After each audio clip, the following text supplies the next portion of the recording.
시편 62편 1절에서 12절까지의 말씀 우리 한 절씩 저희 여러분이 교독하겠습니다. 나의 영혼이 잠잠히 하나님만 바라며 나의 구원이 그에게서 나오는도다.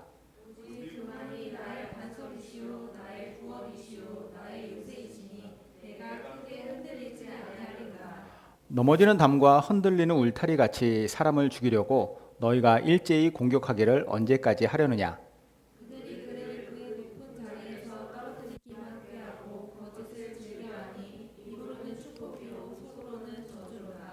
나의 영혼아 잠잠히 하나님만 바라라. 무릇 나의 소망이 그로부터 나오는도다.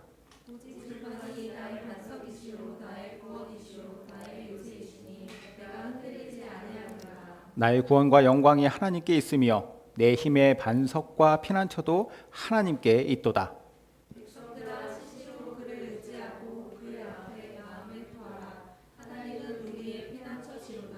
아 슬프도다. 사람은 입김이며 인생도 속임수이니 저울에 달면 그들은 입김보다 가벼우리로다. 후학을 의지하지 말며 탈취한 것으로 호방하여지지 말며 재물이 늘어도 거기에 마음을 두지 말지어다. 하나님이 한두 번 하신 말씀을 내가 들었나니 권능은 하나님께 속하였다 하셨도다. 주여 인자함은 주께 속하오니 주께서 각 사람이 행한 대로 갚으심이니이다. 아멘. 여러분 우리 인간하고요 동물하고 가장 큰 차이점이 있다면 그건 뭘까요? 인간과 동물의 큰 차이점. 아마 진화론자들이 말하기로는 인간은 지구상에서 가장 많이 진화한 고등한 최고의 고등 동물이다라고 이야기할 겁니다. 하지만 하나님 믿는 우리들은 그렇게 믿지 않죠. 우리는 성경에 의거해서 이같이 기록되어 있는 사실을 바탕으로 인간과 동물의 근본적 차이점을 이야기합니다. 창세기 1장 21절에 한번 볼게요. 창세기 1장 21절을 보면은 21절에 27절, 창세기 1장 27절이요. 이 앞에 거. 예. 아니. 쭉 더 앞으로. 예, 여기입니다. 하나님이 자기 형상 곧 하나님의 형상대로 사람을 창조하시되 남자와 여자를 창조하시고 라고 되어 있어요. 하나님이 하나님의 형상대로 사람을 창조하셨다. 이게 이제 우리 인간과 다른 여타의 동물들과의 가장 큰 차이점이라고 우리는 봅니다. 여기에 더해서 인간이 세상을 다스리는 이유도 가장 고도로 진화했기 때문에 세상을 다스리는 것이 아니라 하나님께서 당신의 형상으로 만드신 인간에게 세상을 다스리라고 하는 소위 문화명령을 주셨기 때문이라고 우리는 믿어요. 28절 바로 다음 절에 하나님이 그들에게 복을 주시며 하나님이 그들에게 이르시되 생육하고 번성하여 땅에 충만하라. 땅을 정복하라. 바다의 물고기와 하늘의 새와 땅에 움직이는 모든 생물을 다스리라 하시니라. 이 문화명령을 주실 때만 하더라도 인간 세상에 죄악이 없던 시대였죠. 사람이 죄에 물들지 않았었던 때였기 때문에 이 말씀하신 대로 이 명령을 잘 수행할 수 있었어요. 여기서 말씀하시는 정복도 파괴적인 정복이 아니었죠. 하지만 아담과 하와가 사탄의 유혹에 넘어가서 범죄한 이후로 인간은 하나님의 이 소중한 문화 명령을 제대로 수행할 수 없게 되었습니다. 오히려 하나님께서 말씀하신 그 말씀에 위배되는 행위들을 계속해 가게 됐죠. 세상을 파괴하고 여러 가지 문제를 일으키는 주범이 인간이 되었다라는 거예요. 이것은 사실은 근데 그렇다 치고 방금 인간이 하나님의 형상으로 창조되었다라고 할 때 이 말의 의미는 뭔가? 하나님의 형상이라고 하는 말은 무슨 뜻일까?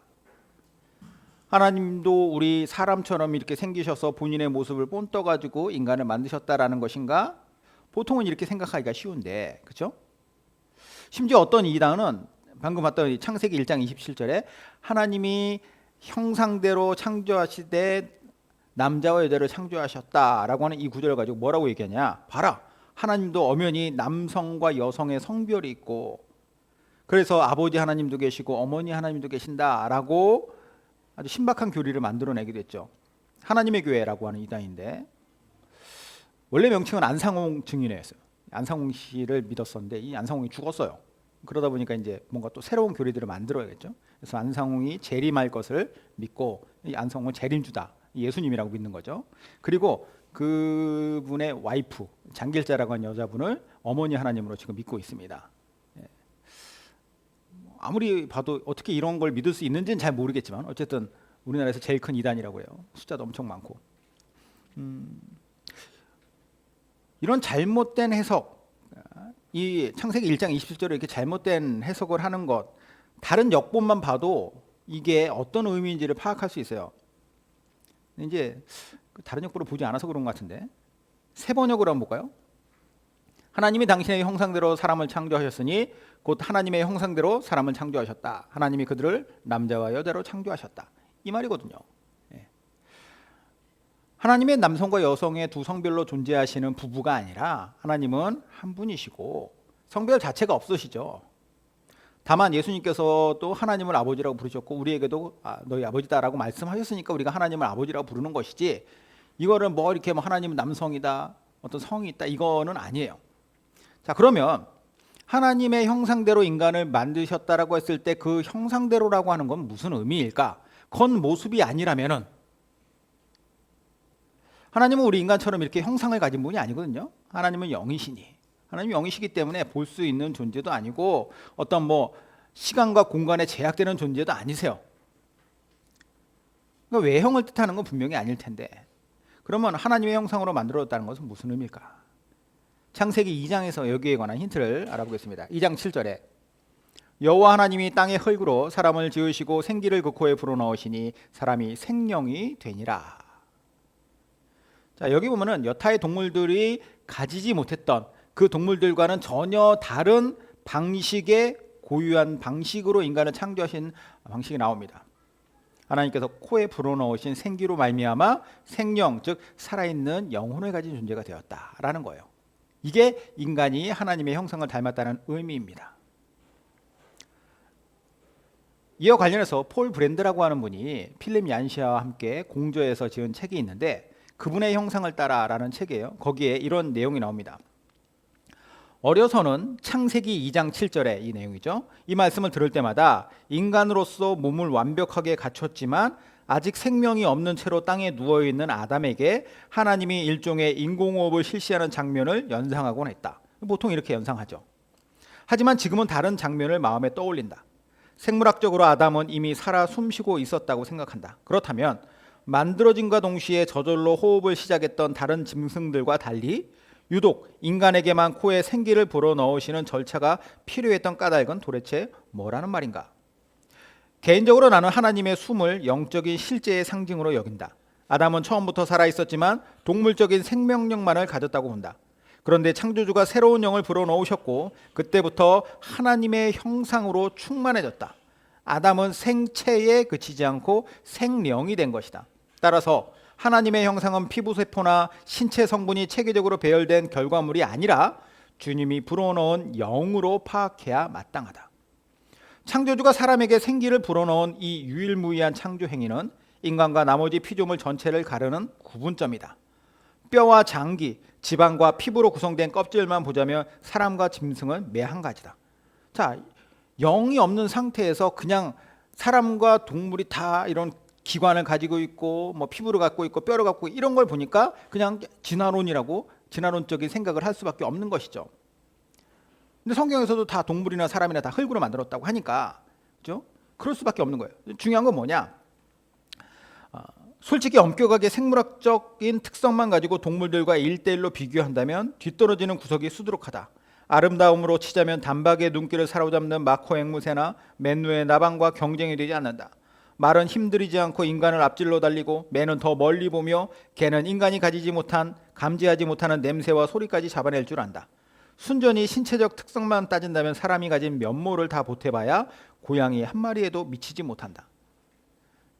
진화를 계속해가지고 이게 진화의 최종 결정체라면 왜 이 좋은 기능들이 다 퇴화돼 버렸는가라는 생각을 해야겠죠. 만약에 하나님께서 당신의 형상을 닮은 그 생기, 즉 영혼을 불어넣지 않으셨다면 인간은 그냥 짐승 중 하나일 수밖에 없었을 것이고 그것도 뭐 대단한 짐승이 아닐 거예요. 탁월한 아름다움도 없고 크고 강한 피부나 힘을 가진 것도 아니고 여러 가지 감각들도 다른 짐승들보다 훨씬 뒤처지는 그런 존재였을 것이다 라는 거죠.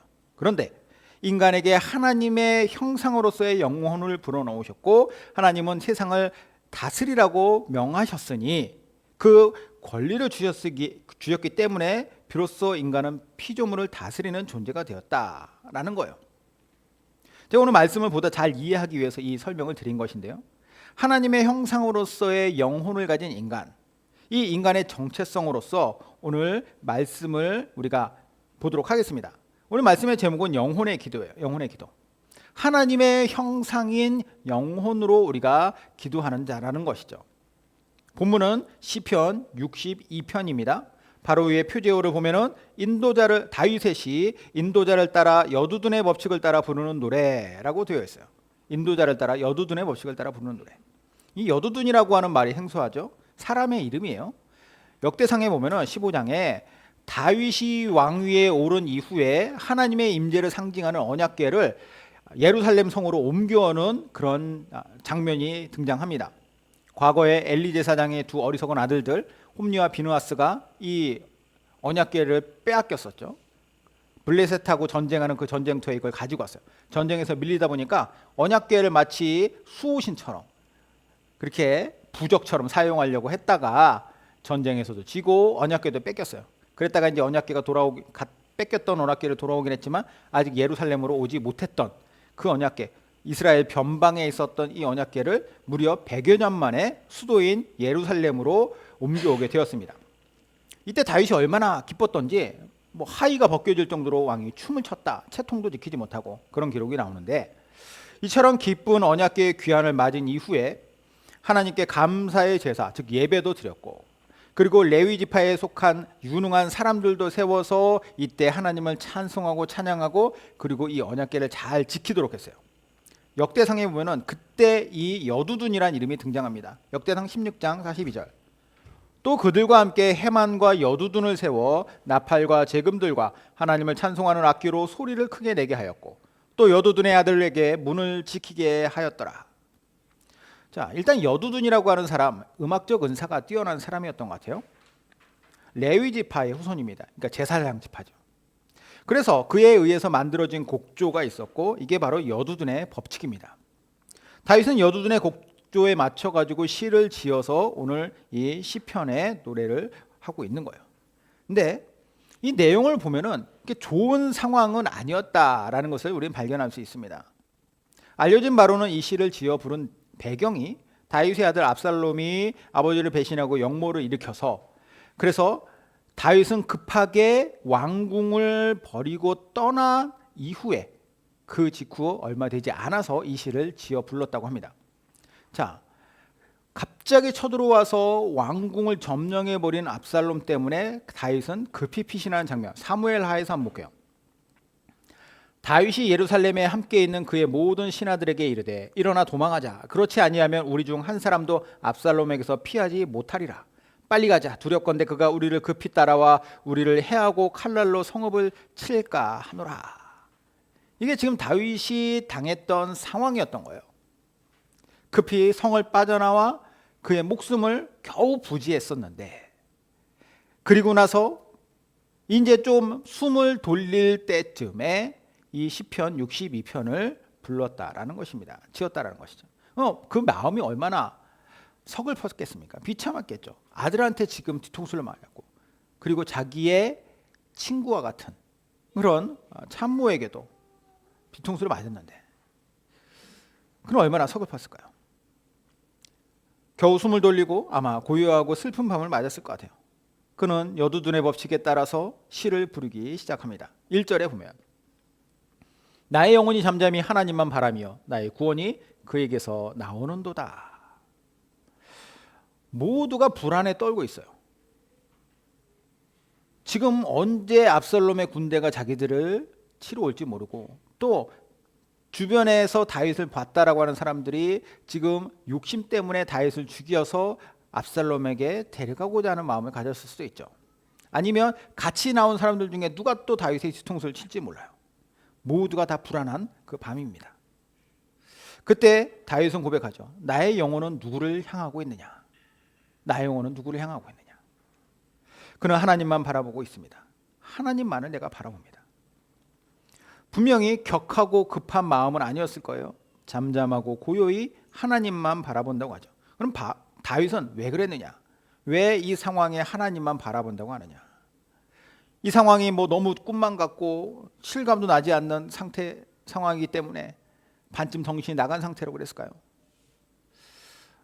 지금 그의 육신적인 상황은 절대로 그가 있어야 될 곳이 아닌 곳에 있어요. 당해야 되지 않을 일을 당하고 있어요. 너무 위태롭다라는 거죠. 그런데 다윗이 이 상황에 매몰되어 있지 않다라는 것을 지금 이 첫 고백에서부터 드러내 보여주고 있습니다. 보통 이런 상황에서 뭐라고 할까요? 하나님, 압살롬 이 자식이 왜 이럽니까? 하나님, 왜 이런 일이 일어나도록 가만히 두셨습니까? 아니면 두렵습니다. 어떻게 해야 됩니까? 이게 나오는 보통의 반응일 텐데 다윗은 다른 반응을 보여주는 것이죠. 혼비백산하는 것이 아니라 그는 하나님 앞에 잠잠히 하나님을 향한 고백을 올려드리고 있는 것이에요.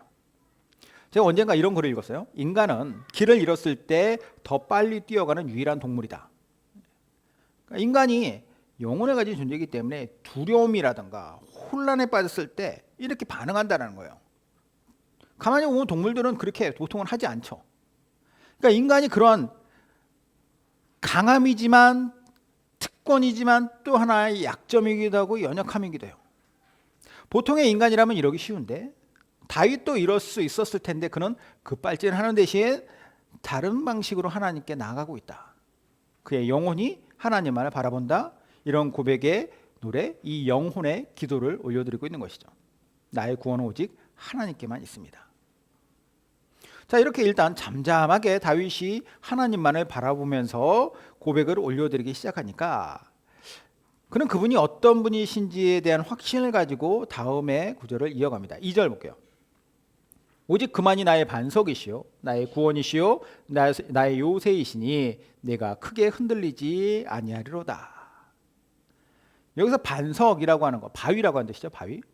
근데 우리가 일반적으로 아는 수준의 바위가 아니에요. 뭐 이렇게 뭐 동네에 있는 바위 아니면 뭐 좀 더 크면은 뭐 울산 바위 뭐 이런 바위가 아니라 커다란 바위 산 자체를 뜻합니다. 나의 반석이십니다라고 한다면 커다란 산입니다. 반석으로 된 산. 요새라는 것도 뭐 조그맣게 어설프게 막 얽히설키 뭐 나무로 엮어가지고 만들어진 그런 요새가 아니라 절대로 무너지지 않는 난공불락의 요새예요. 다윗은 하나님이 나에게 이러한 안정감을 주실 수 있는 분이십니다. 고백을 합니다. 만약에 평소라면 이 고백이 좀 더 의미 있게 들릴 수 있어요. 예를 들면 이런 거예요. 든든하게 지어진 예루살렘 성 안에 있습니다. 창밖을 바라보니까 문 밖을 이렇게 보면은 전쟁의 승리에서 돌아오는 자기의 군사들이 있어요. 그들을 보면서 오직 하나님만이 나의 반석이십니다. 나의 구원이시오 나의 요새이시니 내가 크게 흔들리지 않습니다. 이런 노래를 한다면 그의 신하들은 환호하겠죠. 맞습니다. 하나님만이 그런 분이십니다. 당신의 반석이고 구원이고 요새이십니다. 좋은 상황에서는 그 고백이 더 옳게 들리고 그리고 사람들의 마음에 더 울림이 있을 수 있어요. 그런데 지금 상황은 그런 상황이 아니라는 거죠. 지금 상황에서 이 고백을 한다라고 했을 때 누가 그것에 대해서 맞습니다. 하나님이 당신의 구원이시고 당신의 반석이시고 당신의 요새입니다. 누가 얘기하겠습니까? 그러면 다윗이 이렇게 고백할 때 그것에 대해 사람들이 생각할 때는 둘 중에 하나로 느꼈을 거예요. 그는 미쳤거나 아니면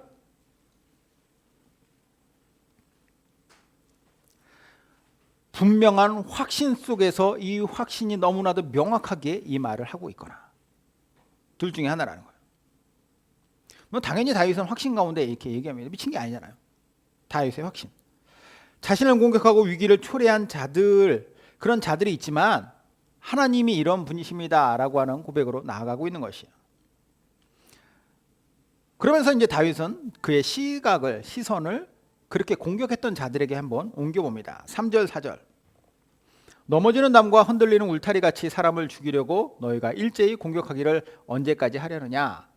그들이 그의 높은 자리에서 떨어뜨리기만 꾀하고 거짓을 즐겨하니 입으로는 축복이요 속으로는 저주로다. 다윗이 보는 그들의 모습은 넘어지는 담과 흔들리는 울타리 같은 자들이에요. 그러니까 자기네들은 넘어지지 않을 거라고 생각하고 흔들리지 않겠다라고 생각했겠죠.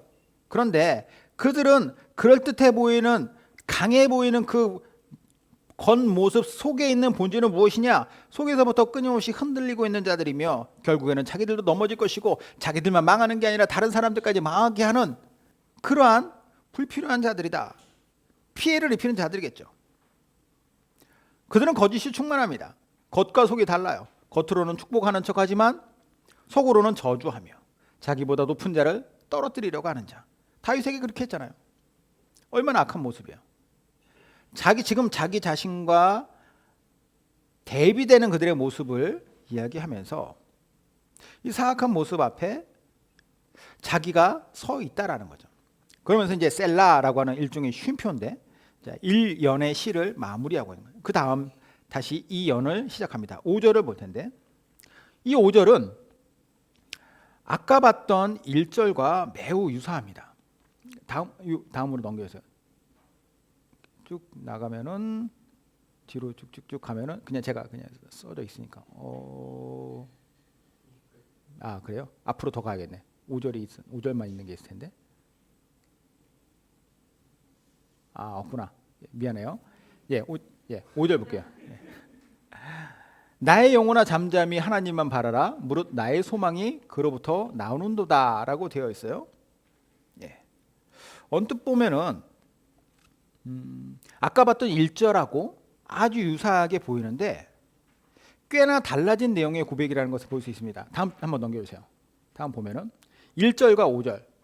자, 1절에서는 나의 영혼이 잠잠히 하나님만 바라며 나의 구원이 그에게서 나오는도다 라고 되어 있고, 그리고 5절에서는 나의 영혼아 잠잠히 하나님만 바라라. 무릇 나의 소망이 그로부터 나오는도다. 자, 조금 달라진 게 있는데 이 달라진 게 뭘까요? 우선 1절은 평서문입니다. 나의 영혼이 잠잠히 하나님만 바라며 나의 구원이 그에게서 나오는도다. 그렇죠? 그러나 5절은 자기의 영혼에 대해서 명령을 해요. 나의 영혼아 잠잠히 하나님만 바라라. 물론 나의 소망이 그로부터 나오는도다. 1절이 평서문이라면 5절이 명령문이다. 이게 바뀌었다라고 하는 것은 그의 다윗의 기도가요. 다윗의 영혼의 기도가 조금 더 온전해지고 확신에 차졌다라는 거예요. 구원을 베푸시는 하나님의 소망을 얘기하고 있죠. 나의 구원이 그에게서 나오는도다 라는 것은 일반적으로 알고 있는 지식적 명제이지만 5절에 나의 소망은 그로부터 나오는도다 라고 했을 때는 이 지식적 명제에 나의 소망, 나의 미래를 다 걸겠다라고 하는 의지예요. 더욱더 확신 있는 기도로 나아가고 있는 것입니다. 다윗의 영혼은 하나님을 더 깊이 만나는 기도를 올려드리고 있어요. 그러다 보니 그의 마음은 1년에서보다 더 정리가 되고 더 편안해졌다라는 생각이 듭니다. 2절과 매우 비슷하지만 확실히 달라진 6절도 있는데요. 자, 볼게요. 오직 그만이 나의 반석이시요 나의 구원이시요 나의 요새이시니 내가 크게 흔들리지 아니하리로다. 6절에 오직 그만이 나의 반석이시요 나의 구원이시요 나의 요새이시니 내가 흔들리지 아니하리로다. 달라진 게 뭔가요? 단어 하나 빠졌어요. 크게. 크게는 원어적으로 넘어질 정도로 크게예요. 그러니까 1절에서 내가 크게 흔들리지 아니하리로다는 것은 여전히 나는 흔들리고 있다라는 거예요. 넘어질 정도는 아니지만 나는 흔들리고 있는 상태에서 하나님에 대한 고백이지만 그것 자체를 빼버림으로써 이제는 내가 더 이상 흔들리지 않는다라고 하는 것을 보여주고 있죠. 처음에 이 노래를 시작할 때의 다윗의 마음은 아무리 그가 믿음 좋은 사람이라 할지라도 처한 상황에 의해서 여러 가지로 당연히 흔들릴 수밖에 없는 어려움이 있는 거예요. 우리도 그러잖아요. 어려운 상황 속에서 하나님에 대한 믿음의 고백을 하고 기도를 시작할 때 뭐 처음부터 마음이 평안하고 그렇습니까? 이게 점차 마음이 정리가 되고 확신이 되어가죠. 다윗이 하나님을 잠잠히 바라보고 그분만을 내가 소망합니다라고 바라봅니다라고 했을 때는 하나님께서 내게 그러한 분이십니다라고 하는 명제로 시작을 해요. 그러나 그것에서 조금씩 그가 흔들림을 멈췄을 때, 그 흔들림이 멈춰지고 더 확신 있게 섰을 때 마치 진자가 흔들리다가 멈추는 것처럼 2절에서 그리고 6절에서 그의 변화가 보여진다라는 것이죠. 2절에서는 흔들리며 반석 위에 올라가고 있었다는 그의 모습이었다면 6절에서는 이제 반석 위에 서서 내가 정말 흔들리지 않습니다라고 하는 고백을 하고 있는 거예요. 이 상태에서 매우 중요한 7절을 이렇게 노래합니다. 나의 구원과 영광이 하나님께 있으며 내 힘의 반석과 피난처도 하나님께 있도다. 흔들리지 않는 중에 상황을 내려다보니까 보지 못했던 것들이 보이는 거예요. 나의 구원도 내가 누렸던 모든 영광도 오직 나를 든든히 받쳐주신 나의 반석이자 피난처이신 하나님께 있었구나. 다윗이 처음엔요, 다른 어느 누구보다도 더 침착하고 조용하게 이 여두둔의 음률에 맞춰서 이 기도를 시작했을 겁니다. 그 영혼이 하나님을 향해서 기도로 나아가는 것이죠. 이것만 해도 엄청 대단한 것인데 사실 이때까지만 해도 그의 마음에 여전히 흔들림이 있었어요. 겉으로 보이지 않을지 모르겠지만 얼마나 많은 대적들로 인한 스트레스가 그에게 있었겠습니까? 그러나 그 영혼의 기도가 점점 깊어지고 진행될수록 그는 전혀 다른 것을 느끼고 있어요. 지금 당장 이 상황만 바라보는 것이 아니라 이때까지 하나님께서 인도해 주신 것들과 또 앞으로 인도해 주실 것들에 대해 그가 바라보면서 나아갈 수 있게 된 것이죠. 이걸 영어로 깨닫게 되었을 때 그의 마음에 기쁨이 생기는 거예요. 불안함은 이제 확신과 기쁨으로 바뀝니다. 당장 자신과 함께 있는 불안에 휩싸인 사람들에게 자기가 깨닫게 된 것을 이것을 알려주고 싶지 않았을까요? 8절을 볼게요. 이렇게 얘기합니다. 백성들아 시시로 그를 의지하고 그의 앞에 마음을 토하라. 하나님은 우리의 피난처시로다.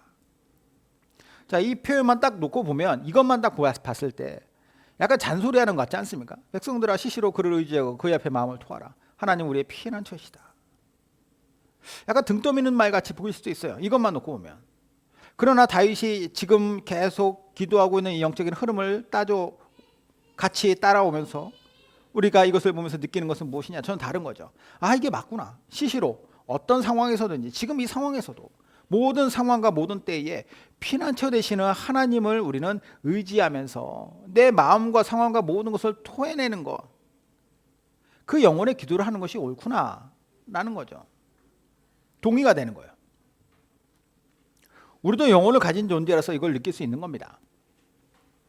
반대로 똑같이 하나님의 형상을 닮은 사람들임에도 불구하고 영혼의 기도를 하지 않는 사람들은요, 아까 말한 넘어지는 담과 흔들리는 울타리 같은 자들이잖아요. 그들은 얼마나 어리석고 불쌍합니까? 다윗은 마지막 3년에서 그런 자들에 대한 안타까운 한탄을 쏟아내요. 처음에는 뭐 저주나 혹은 그 정도까지는 아니더라도 그들이 망할 것에 대해서 정말 쌤통이다라고 생각할 수 있겠지만 다시 한번 이 다윗의 마음을 쫓아서 이 마지막 3년을 보면은 진심으로 그들을 안타까워한다라는 생각이 들어요. 9절부터 볼까요? 슬프도다 사람은 입김이며 인생도 속임수이니 저울에 달면 그들은 입김보다 가벼우리로다. 포악을 의지하지 말며 탈취한 것으로 허망하지 말며 재물이 늘어도 거기에 마음을 두지 말지어다. 지금 다윗에게 이겼다, 내가 다윗을 물리쳤다, 지금 왕궁을 차지했다, 나라를 차지했다라고 생각하는 그 자들 실제로는 입금 같은 자들이고 가벼운 자들이에요. 허망한 자들이고 거기에 아무런 소망을 둘 수 없는 자들이라는 거예요. 하나님 어떤 분이시냐? 하나님이 한두 번 하신 말씀을 내가 들었나니 권능은 하나님께 속하였다 하였도다. 주여 인자하시면 주께 속하였사오니 주께서 각 사람이 행한 대로 갚으심이니이다. 그들의 결말이 어떠할지를 다윗은 보고 있죠. 지금 당장 잘한 것처럼 그들이 잘 나가는 것처럼 보이고 성공하는 것처럼 보이느냐? 하나님이 살아계시는데 하나님이 그들을 그 죄악에 대한 심판을 하시지 않겠느냐는 거예요. 실제로 그렇게 심판을 하십니다. 역사에서 그렇게 드러나죠. 다윗이 노래를 마칠 때쯤에 어떤 생각을 하고 있었을까라는 생각을 한번 상상을 해봤습니다. 어떤 생각을 했을까? 하나님이 얼마나 대단한 분이시며 나를 얼마나 사랑하시는지를 그가 느끼면서 영혼의 평안함이 임하였을 거예요. 주변에서 불안에 떠는 백성들을 자기가 누리는 이 평안에 함께 동참시키기 위하여서 제안을 하고 영혼을 기도를 그들을 위해서도 올려드리면서 하나님께서 주시는 그 마음이 전염되고 공유가 되죠. 그리고 나서 신나게 웃고 떠들 어리석은 자들에 대해서는 미움보다는 차라리 안쓰러운 마음이 생기면서 그들의 결말이 너무나도 명확히 보이는 것. 이 모든 흐름과 분위기는 궁극적으로 어디에서 나왔을까요? 기도를 올려드리는 영혼, 바로 하나님의 형상에서 나옵니다. 영혼의 기도를 올려드릴 때 하나님 안에서 놀라운 통찰이 생기고 또 그 안에서 위로가 생겨나며 또 확신이 드는 거죠. 저는 우리가 다윗처럼 이렇게 기도하면서 살았으면 좋겠습니다. 당장의 눈에 보이는 문제들, 언제든지 우리의 인생은 꺾어버리고 우리를 거기에 파묻어버릴 수 있을 것처럼 보이죠. 이 문제 나는 못 이길 것 같아. 하지만 그럴 때 우리는 무엇을 먼저 해야 될까요? 내 안에 있는 하나님의 형상, 이 형상이 하나님을 잠잠히 바라보며 허둥대면서 이리저리 놀라 뛰어다니지 말고 하나님을 향한 영혼의 기도를 올려드리는 것.